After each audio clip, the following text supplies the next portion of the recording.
প্রেমের সিনেমা দেখতে দেখতে সত্যিকারের প্রেম প্রস্তাব। আমি শিউরে উঠলাম যখন সে বলল, দিদি, আমাদের জীবনটাও এমন হতে পারে। আমি তোমাকে এভাবেই ভালোবাসি। ভাইবোন নয়, আমরা বিয়ে করি। তুমি আমার স্ত্রী হও, আমি তোমার স্বামী গু। ভাই ল্যাপটপে একটা রোমান্টিক সিনেমা দেখছিল। আমাকে ডাকল দেখতে। একটা মজার সিনেমা, এসো না দিদি, সে বলল। আমার কাজ ছিল, কিন্তু তার অনুরোধে বসলাম। সিনেমার গল্প ছিল দুই প্রেমিক প্রেমিকার। তারা দূরে কোথাও পালিয়ে যাচ্ছে। একটা প্রেমের দৃশ্য আসতেই ভাই হঠাৎ স্ক্রিন থামিয়ে দিল। আমি জিজ্ঞেস করলাম, কি হল? থামালে কেন? এরপর সে আমার দিকে ফিরে এই কথাগুলো বলল। কম্পিউটার স্ক্রিনের নীল আলো আমার মুখে পড়ে রইল। আমি স্তব্ধ হয়ে গেলাম। ভাই কি সত্যি এই কথা বলছে? নাকি আমি ভুল শুনেছি? তার চোখে তাকালাম। না, সে সম্পূর্ণ সিরিয়াস। তুমি কি বলছ? তুমি পাগল হয়ে গেছ নাকি? আমি চেয়ার থেকে উঠে দাঁড়ালাম। এই গল্পটি সম্পূর্ণ শুনলে আপনাদের পানি অটোমেটিক বের হয়ে যাবে, সো যত দ্রুত সম্ভব হাতের কাছে টিস্যু নিয়ে বসে পড়ো। বিছানার চাদর যেন নষ্ট না হয় সেটা সম্পূর্ণ খেয়াল রাখার অনুরোধ জানিয়ে গল্পটি এখন শুরু করব। তার আগে সর্বশেষ অনুরোধ, দয়া করে এমন পানি বের করার গল্প নিয়মিত শুনতে আমাদের চ্যানেলটি সকলেই সাবস্ক্রাইব করুন। ধন্যবাদ। হ্যালো বন্ধুরা, আমার নাম অনামিকা সেন। আমার বয়স ৪২ বছর। আমার স্বামীর নাম দেবাশিস সেন, বয়স ৪৫ বছর। আমাদের দুই সন্তান, অভিজিৎ আর মালবিকা। অভিজিৎ ১৯ বছর বয়সী, কলেজে পড়ে। মালবিকা ১২ বছর বয়সী, স্কুলে যায়। আমি আমার ভাইয়ের দিকে তাকিয়ে রইলাম। আমি যা শুনেছি তা বিশ্বাস করতে পারছিলাম না। আমরা এক পরিবারে বড় হয়েছি, একসাথে খেলেছি, সবকিছু শেয়ার করেছি। হঠাৎ করে সে আমাকে এরকম প্রস্তাব দিচ্ছে। অসীম, তুমি জানো এটা কতটা ভুল? আমি কাঁপা গলায় বললাম। আমরা ভাইবোন। সায়ন্তিকা, আমরা রক্তের সম্পর্কে ভাইবোন নই। মনে নেই তোমার? বাবা মা যখন তোমাকে নিয়ে এসেছিল আমি তখন ৪ বছরের গু। অসীম বলল। এই কথা শুনে আমার মাথা ঘুরে গেল। কি বলছে ও? আমি কি আদৌ তাদের রক্তের সম্পর্কের কেউ নই? কি বকছ তুমি? আমি মা বাবার নিজের মেয়ে, আমি চিৎকার করে উঠলাম। না সায়ন্তিকা, তুমি জানো না সত্যিটা। আমি তোমাকে বলতে চেয়েছিলাম অনেকবার, কিন্তু মা বাবা বারণ করেছিল। অসীম আস্তে আস্তে বলল। এই সময় আমার মোবাইল বেজে উঠল। স্ক্রিনে দেখি মা কল করছে। যেন সে জানতে পেরেছে এখন কি ঘটছে। হ্যালো মা, আমি কাপা হাতে ফোন ধরলাম। সায়ন্তিকা, বাবা হঠাৎ অসুস্থ হয়ে পড়েছে। তোমরা এখনই হাসপাতালে আসো। খিমার কণ্ঠ উদ্বিগ্ন শোনাচ্ছিল। একদিকে অসীমের কথা আর অন্যদিকে বাবার অসুস্থতা, আমার মাথায় সব গুলিয়ে যাচ্ছিল। আমরা দ্রুত হাসপাতালে রওনা দিলাম। গাড়িতে অসীমের সাথে কোনো কথা হলো না। হাসপাতালে পৌঁছে দেখি বাবাকে আইসিইউতে নিয়ে যাওয়া হয়েছে। মা দরজার বাইরে অপেক্ষা করছেন। আমাদের দেখে তার চোখে অশ্রু। কি হয়েছে বাবার? আমি জিজ্ঞেস করলাম। Heart attack. ডাক্তাররা দেখছেন, খিমা বললেন। ঘণ্টাখানেক পর ডাক্তার বেরিয়ে এলেন। অবস্থা এখন স্থিতিশীল। তবে আমরা তাকে কিছুদিন অবজারভেশনে রাখব। বাবার রুমে গিয়ে দেখি তিনি বিছানায় শুয়ে আছেন, অক্সিজেন মাস্ক লাগানো। আমাকে দেখে তার চোখে অদ্ভুত ভাব ফুটে উঠল। যেন তিনি কিছু বলতে চাইছেন। সেদিন রাতে বাসায় ফিরে আমি আর অসীম আবার একা হলাম। সায়ন্তিকা, আমি জানি এখন সময়টা খারাপ। কিন্তু তোমাকে সত্যিটা জানা দরকার, অসীম বলল। আমি মাথা নেড়ে সায় দিলাম। হয়তো এবার সত্যিটা জানার সময় হয়েছে। তোমার জন্ম হয়েছিল অন্য এক পরিবারে। তোমার আসল বাবা মা ছিলেন বাবার বন্ধু। একটা ভয়ানক দুর্ঘটনায় তারা মারা যান যখন তুমি মাত্র ২ বছরের শিশু। বাবা মা তোমাকে দত্তক নিয়েছিলেন। অসীম ধীরে ধীরে বলতে লাগল। এতদিন আমাকে কেউ বলেনি কেন? আমার চোখে পানি এসে গেল। তোমাকে আঘাত দিতে চাননি। আর মা বাবা তোমাকে এতটাই ভালোবাসতেন যে তোমার কাছে তারাই তোমার আসল বাবা মা গু। আমি নিজের ঘরে ফিরে এলাম। সারা রাত ঘুম আসেনি। সকালে উঠে দেখি আমার ফোনে একটা অচেনা নম্বর থেকে মেসেজ এসেছে। তোমার সত্যিকারের পরিচয় জানতে চাইলে আজ বিকেল ৪টায় পার্ক স্ট্রিটের কফি হাউসে আসো গু। মেসেজটা পড়ে আমার বুকের ভেতর ধরাস করে উঠল। কে পাঠালো এই মেসেজ? আমার সত্যিকারের পরিচয়? অসীমকে দেখালাম মেসেজটা। যাবে না। এটা কোনো ফাঁদ হতে পারে। অসীম উদ্বিগ্ন স্বরে বলল। আমি জানতে চাই আমি কে। আমার সত্যিকারের বাবা মা কারা ছিলেন। আর কেন তাদের ওই দুর্ঘটনা হয়েছিল আমি দৃঢ় কণ্ঠে বললাম। ঠিক আছে, তাহলে আমিও তোমার সাথে যাব। অসীম রাজি হল। বিকেল 4টায় আমরা কফি হাউসে পৌঁছলাম। আমি টেবিল নম্বর 7 বেছে নিলাম, যেটা জানালার পাশে। 10 মিনিট অপেক্ষা করার পর একজন বয়স্ক ভদ্রলোক আমাদের টেবিলে এলেন। সায়ন্তিকা, তিনি আমার দিকে তাকিয়ে জিজ্ঞেস করলেন। হ্যাঁ। আপনি কে? আমি প্রশ্ন করলাম। আমি সুদীপ্ত মজুমদার, তোমার বাবার বন্ধু। আর তোমার গডফাদার? ভদ্রলোক বললেন। আমার আসল বাবা মা সম্পর্কে আপনি কি জানেন? আমি উদ্বিগ্ন কণ্ঠে জিজ্ঞেস করলাম। সুদীপ্তবাবু একটা পুরনো ফটো বের করলেন। এরা তোমার বাবা মা, অনিন্দ ও সুমিতা চক্রবর্তী গো। ফটোতে একজোড়া সুন্দর দম্পতি, মাঝখানে একটি ছোট বাচ্চা। আমি নিজেকে চিনতে পারলাম সেই শিশুটিতে। ওদের সাথে কি হয়েছিল? আমি জিজ্ঞেস করলাম। তোমার বাবা ছিলেন একজন ইনভেস্টিগেটিভ জার্নালিস্ট। তিনি একটা বড় রাজনৈতিক কেলেঙ্কারি নিয়ে তদন্ত করছিলেন, যেটা অনেক প্রভাবশালী লোকের ক্ষতি করতে পারত। ও সুদীপ্তবাবু থামলেন। আর আমার বুক ধড়ফড় করছিল। একদিন তারা গাড়ি নিয়ে যাচ্ছিলেন, হঠাৎ একটা লরি তাদের গাড়ির সাথে ধাক্কা মারে। তোমার মা সেখানেই মারা যান। বাবা হাসপাতালে কয়েকদিন লড়াই করে মারা যান। দুর্ঘটনা ছিল না, তাই না? অসীম প্রশ্ন করল। সুদীপ্তবাবু মাথা নাড়লেন। না, সেটা হত্যাকাণ্ড ছিল। কিন্তু কেউ প্রমাণ করতে পারেনি গিয়ে। তাহলে আমাকে কেন এখন খুঁজে বের করলেন? আমি জিজ্ঞেস করলাম। কারণ বিপদ আবার ফিরে এসেছে। তোমার বাবার গবেষণা, তার সব তথ্য প্রমাণ সব একটা পেন ড্রাইভে আছে।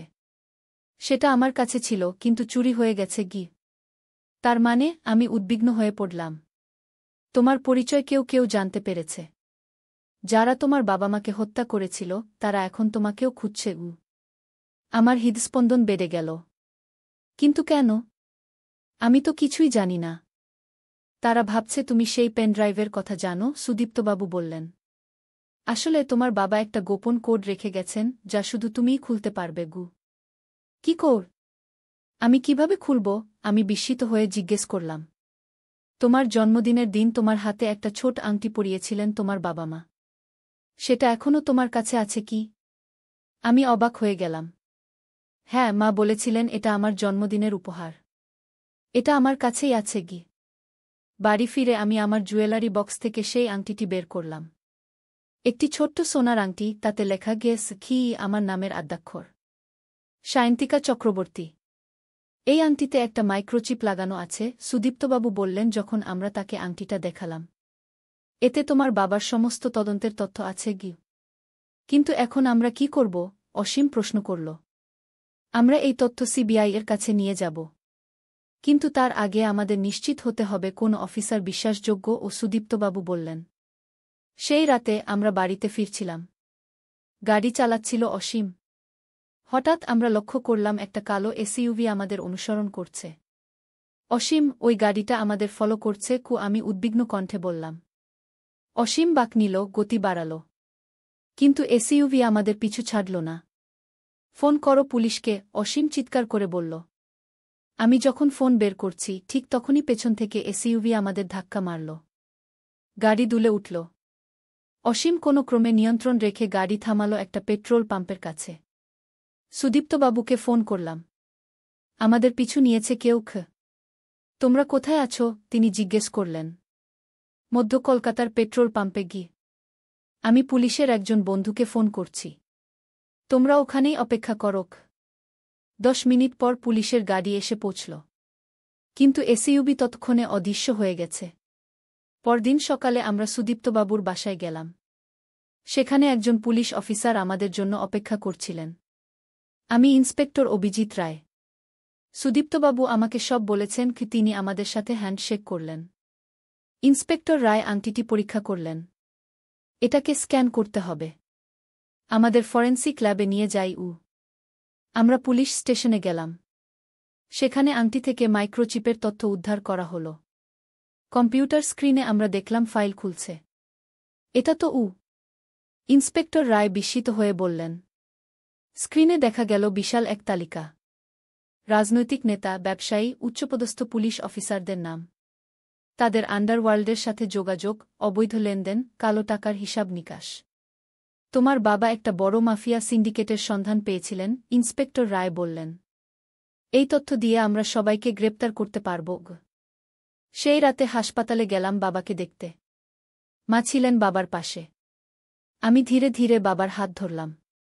বাবা, আমি জানি সব সত্যি, আস্তে করে বললাম। কেন তুমি আমাকে বলনি? বাবার চোখে জল এলো। আমরা ভয় পেয়েছিলাম সায়ন্তিকা। তোমাকে রক্ষা করতে চেয়েছিলাম গে। আমরা তোমাকে নিজের মেয়ের মতোই ভালোবাসি, মা বললেন, তার গলাও ভারী হয়ে উঠেছিল।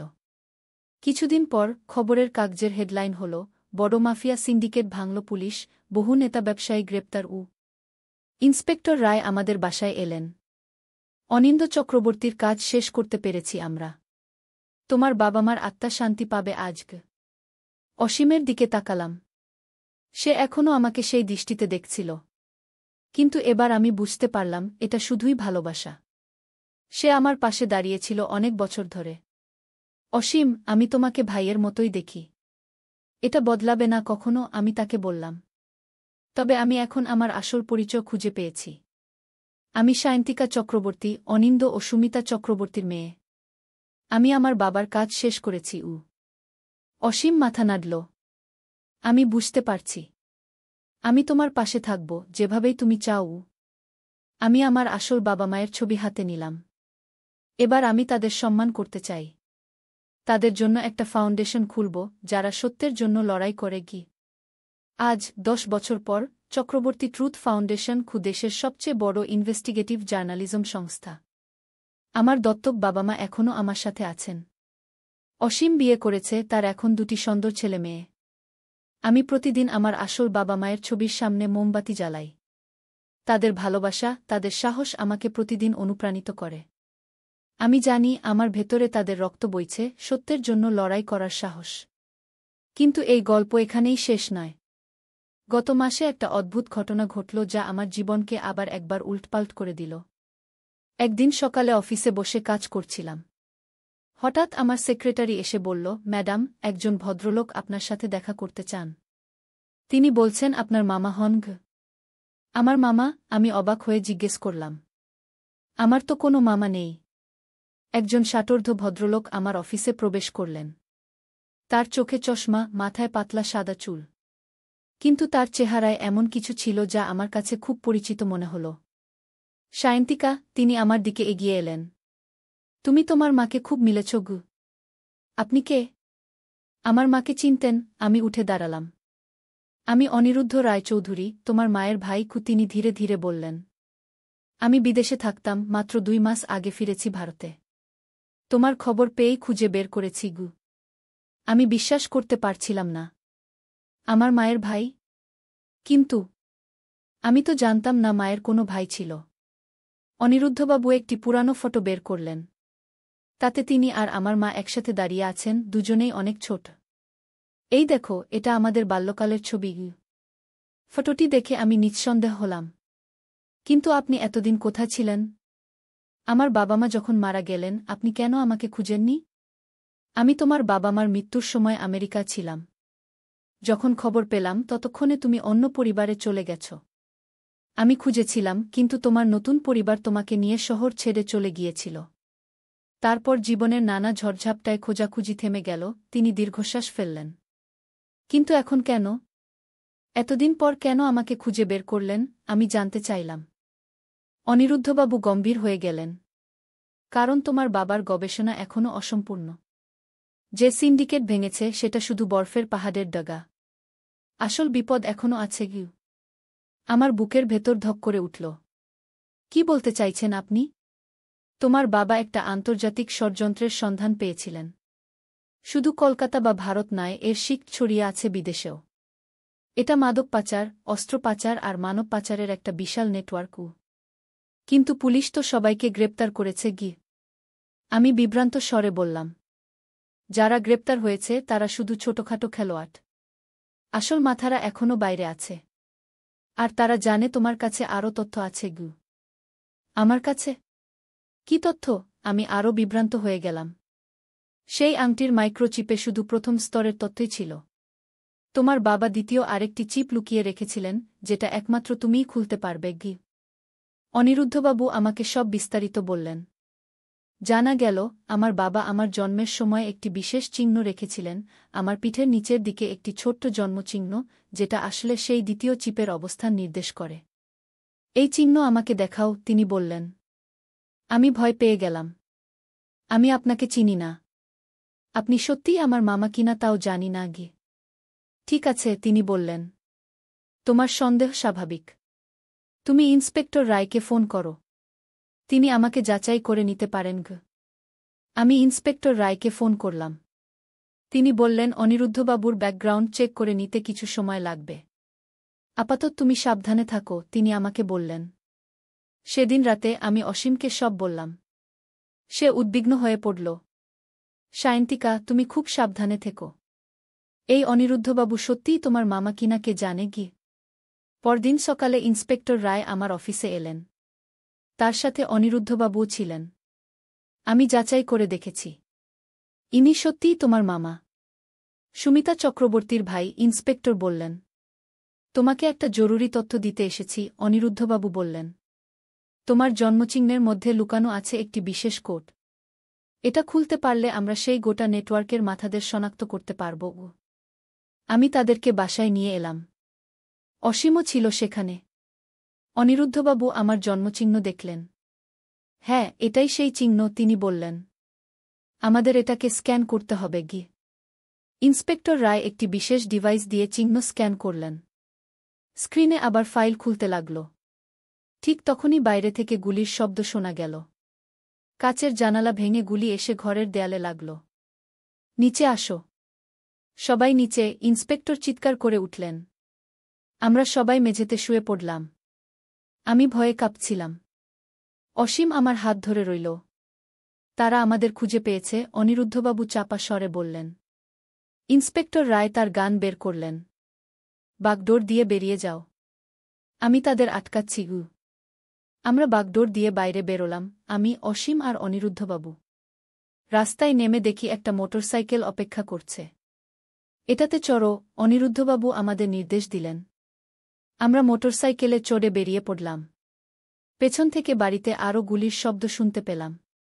ইন্সপেক্টর রায় কি হলেন জানি না।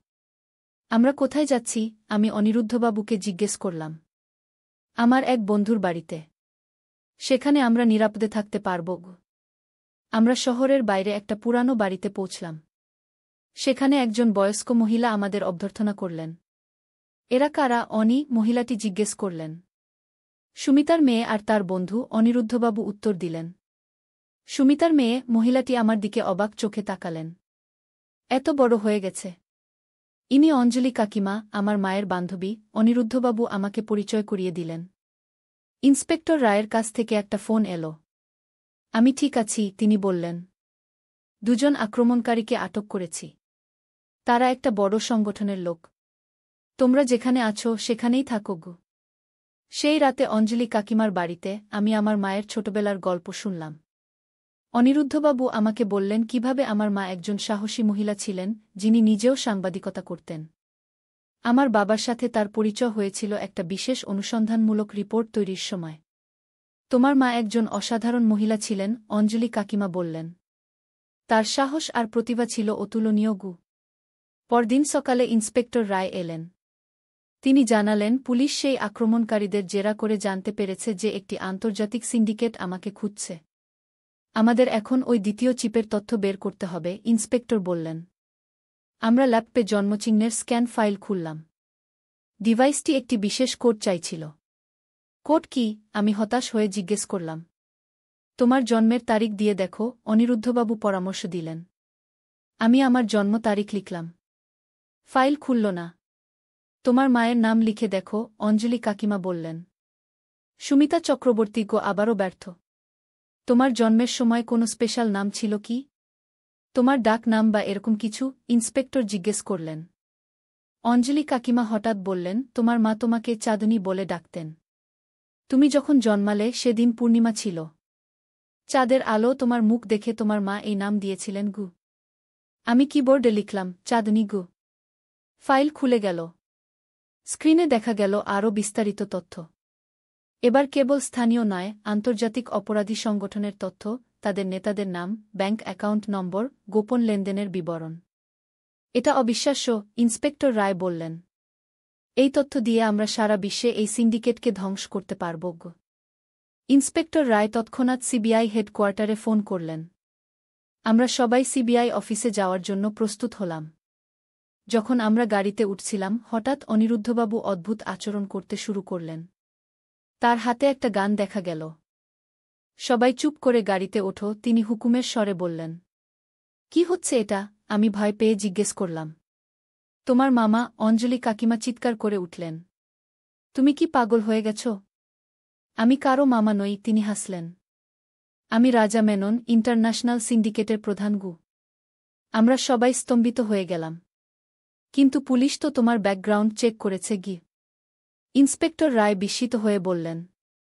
পুলিশের ভেতরেও আমার লোক আছে ইন্সপেক্টর।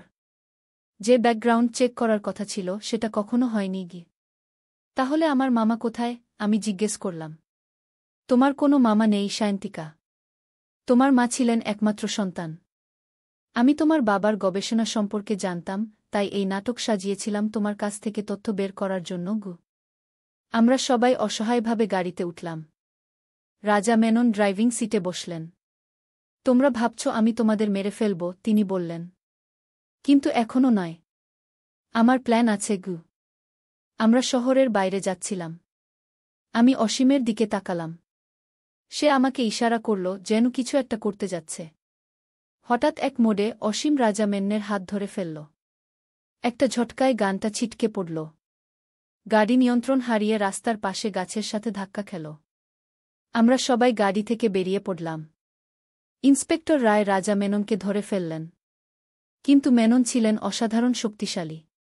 তিনি ইন্সপেক্টরকে ধাক্কা দিয়ে সরিয়ে গাছের দিকে দৌড়ে পালাতে লাগলেন। অসীম তার পিছু নিল। আমি আর অঞ্জলি কাকিমা ইন্সপেক্টরকে সাহায্য করলাম। ফোন করো ব্যাকআপের জন্য, ইন্সপেক্টর আমাকে বললেন। আমি পুলিশে ফোন করলাম।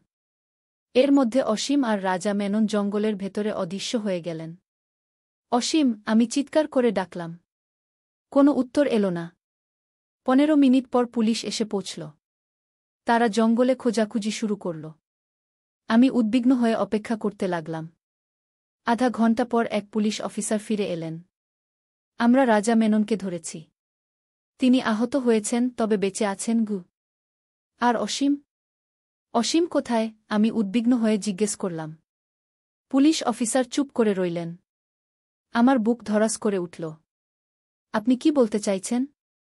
অসীম কোথায়? আমরা তাকে খুঁজে পেয়েছি একটা গাছের নিচে। তিনি গুরুতর আহত গু। আমি অসীমকে দেখতে চাইলাম। তাকে অ্যাম্বুলেন্সে তোলা হচ্ছিল। তার মাথা ও বুকে রক্ত। অসীম, আমি তার কাছে ছুটে গেলাম। অসীম চোখ খুলল। সায়ন্তিকা, তুমি ঠিক আছো তো? হ্যাঁ, আমি ঠিক আছি। তুমি কেন এমন করলে অসীম? আমি কাঁদতে কাঁদতে জিজ্ঞেস করলাম।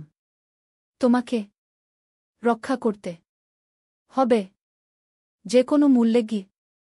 তার চোখ বন্ধ হয়ে গেল। ওকে হাসপাতালে নিতে হবে এখনই, আমি চিৎকার করে উঠলাম। অ্যাম্বুলেন্স রওনা দিল। আমিও সাথে গেলাম। হাসপাতালে পৌঁছে অসীমকে অপারেশন থিয়েটারে নিয়ে যাওয়া হল। ঘণ্টার পর ঘণ্টা অপেক্ষা করলাম। ইন্সপেক্টর রায় ও অঞ্জলি কাকিমাও এলেন।